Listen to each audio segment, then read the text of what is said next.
Lost in Translation precisa te colocar ali no lugar de deslocamento, de perdido, de não conseguir decifrar aquilo. Então ela precisava de uma Tóquio que fosse literalmente a codificação de Tóquio, que fosse indecifrável para aqueles visitantes. E mais do que isso, né, eu acho muito interessante que se você olhasse de longe, esse filme teria tudo para ser muito errado, gente. Ele tinha tudo para ser muito errado. Ele é um casal, 30 anos de diferença, não que isso seja um problema, todo mundo pode namorar quem quiser, mas a história do cinema, onde coloca os homens e aonde coloca as mulheres, geralmente, reiteradamente, coloca homens mais velhos, interessados em meninas mais jovens, muito novinhas, que são amadurecidas intelectualmente precocemente. Então, assim, vide toda a filmografia de Woody Allen, vide Fred Astaire e Audrey Hepburn, que para mim eu acho que é o pior casal que poderia se haver, e ainda assim os dois têm carisma, mas eu digo, existe mil coisas que poderiam trabalhar contra o filme. E outro fator, né? Para além da diferença de idade, que é mais pesada pelo peso do cinema como instituição, colocando homens mais velhos que legitimam poder estar com garotas novinhas. Que é a questão justamente do Lost in Translation. Poderia ser uma paródia do japonês, o que seria pior ainda. Mas sabe o que eu amo? Que toda vez que ele se embanana com a tradução, são os japoneses que estão rindo dele. São eles que estão rindo dele. Sempre tem alguém atrás rindo dele. O comercial, por exemplo, de TV, que sacaneia ele com 007. Ah, 007. Ele tá achando que, coitados, é só isso que eles sabem da nossa cultura. Não, seu tonto. É isso que eles estão te reduzindo. Porque é só isso que você vale. Você é um ator decadente num comercial de uísque. Você é o Roger Moore. Você não pode nem ser o Sean Connery. Então eles estão parodiando ele o tempo inteiro. E o que comprova a minha hipótese de que são eles que estão sob o domínio do humor é que sempre tem alguém atrás rindo.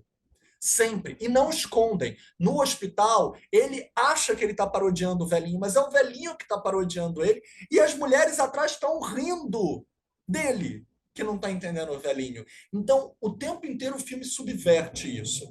E o que eu acho interessante é que, se esse filme fosse dirigido por outra pessoa, vou propor essa hipótese. Se você, porque esse filme poderia ser um filme do Woody Allen. Esse filme, se fosse do Woody Allen, não seria o mesmo filme e eu acharia ele extremamente equivocado. Ele seria provavelmente mais verborrágico, ele teria o triplo de diálogos, talvez o quádruplo. Ele teria cenas completas, e como eu disse, esse é o filme talvez mais incompleto dela, é o que ela mais corta cenas pela metade. As cenas são todas cortadas pela metade. Não tem uma cena praticamente que chegue ao final da intenção daquela cena. Quase nenhuma. E, além disso, o Woody Allen teria filmado muito mais a cidade com esplendor do que o indivíduo perdido naquela cidade. Um indivíduo tão melancólico, solitário naquela cidade. O Woody Allen daria um ar mais romântico. E eu acho que justamente o que funciona nesse filme é esse filme ser totalmente antirromântico. Eu gosto do que a Dalila falou, que ele tem uma estrutura que parece comédia romântica, mas ele é totalmente antirromântico, ele é anticlimático, ele o personagem é rabugento, é ranzinza, ele é autoirônico, ele se ironiza o tempo inteiro, ele se autodeprecia o tempo inteiro. E isso eu acho que ela alcançou a epítome de um tipo de humor muito fino, que é a melancolia do humor, é um humor triste. E eu acho que ela corrobora isso, fazendo uma homenagem ao Buster Keaton, com justamente o Rímel. Eu acho que o Rímel ali, e que é a primeira vez que a Scarlett percebe ele, é com o Rímel. Ela até diz, a primeira vez que eu te vi, ele falou, não, a minha primeira vez que eu te vi foi no elevador. Só que ela não olhou para ele no elevador, é o ponto cego maravilhoso. Por isso, quando o João falou que esse filme não anda, eu acho que esse filme anda o tempo inteiro, nos olhares. Os planos estáticos estão parodiando para onde os personagens olham, que é uma coisa que o Ozu fazia muito. O Ozu ocultava para onde os personagens estavam olhando e a gente tinha que adivinhar o que essas personagens estavam olhando ou pensando. Então, a Scarlett não olha para ele no elevador, ela olha para a criança, que está entre ele e ela. Ela olha para a criança, não para ele. E olha para a mãe da criança. Ela não olha para ele. Ele acha que ela olha para ele. Ele diz: Você deu o maior sorriso. Então, oh, o sorriso não foi para você, foi para a criança e para a mãe dela. Ou seja, tem tantos desenganos nos olhares. O filme inteiro fala isso. E outra coisa, posso te dizer uma outra coisa que ela muito movimenta nesse filme? Inversão de eixo. Num plano, ela vai manter aquela cena inteira nesse eixo. Mas quando ela voltar para o bar, ela vai inverter o eixo. Ela não vai mais estar olhando de frente para trás, ela vai estar olhando de trás para frente.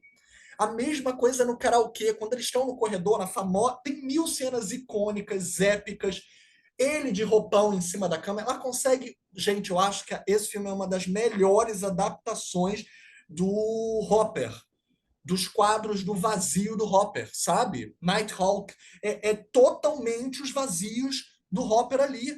E eu acho que ela consegue fazer isso sem nenhum momento parecer que está copiando os quadros dele ou que está fazendo um estereótipo dos quadros dele. Ela inova criando novos quadros com a ideia do Hopper.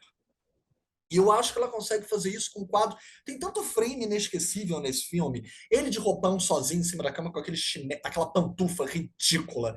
Ela com aquela calcinha na cena inicial, que é mais uma vez uma subversão da perspectiva. Tem muito homem que olha para aquela cena achando, olha, o desejo e tudo mais. Mas na verdade, como a própria Coppola fala em entrevistas, é só uma mulher dentro do próprio quarto, que ela tá com o marido, mas o marido nunca está, e que ela está à vontade com ela mesma. Tanto que ela diz: vocês acham aquilo sexy? Aquela calcinha não é sexy, aquela calcinha é nada mais menos sexy que ela poderia ter imaginado. É uma calcinha que ela não é cavada, ela não, apesar dela ter transparência, ela tem borda larga, ela não é cavada. Então ela própria diz: é uma mulher à vontade consigo mesma. Porque se fosse um filme do Woody Allen, seria outro filme e seria muito errado esse filme. E se esse filme do Woody Allen seria muito errado. Não estou dizendo que filmes do Woody Allen em geral são errados. Há errados, mas há muito bons também. Se fosse o Wong Kar-wai, a gente veria pessoas fumando contra a parede, em becos escuros iluminados por parca-luz ou em corredores de luzes amarelas. Então, assim, em câmera lenta. Então, não é o Wong Kar-wai também. Então, é ela. E o cinema dela é muito ela. Esses vazios em cena, ela sabe filmar tempos mortos como ninguém. Enquanto que no Encontros e Desencontros, ela movimenta a potência no vazio. Quando ela mostra o corredor fora da sala do karaokê e ela tá com a famosa peruca rosa apoiada no ombro dele, a gente vê de lado, a gente vê a lateral e a gente vê naquele momento quanto o corredor é estreito. O corredor é muito estreito. E ela vai lá e ela muda o eixo, ela torna ele perpendicular à cena anterior e ela filma ele de frente, num frame icônico do filme, num corredor mega estreito, que eu fico pensando como ela conseguiu colocar a câmera ali e ter o distanciamento com a lente para conseguir aquele plano, que é um plano médio, afastado, num espaço que não existe naquele corredor.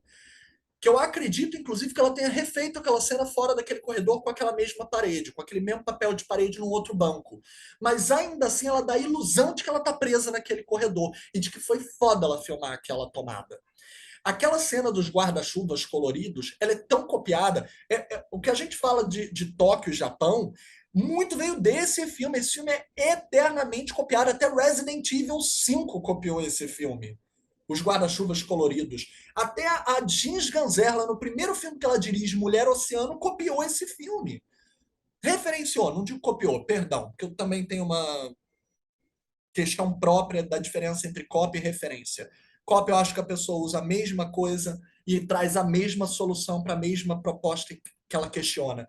Referência, eu acho que é quando a pessoa traz, ela consegue inovar como uma outra resposta para uma mesma pergunta ou uma outra pergunta para uma mesma resposta, que é o que eu acho que o Tarantino faz muito.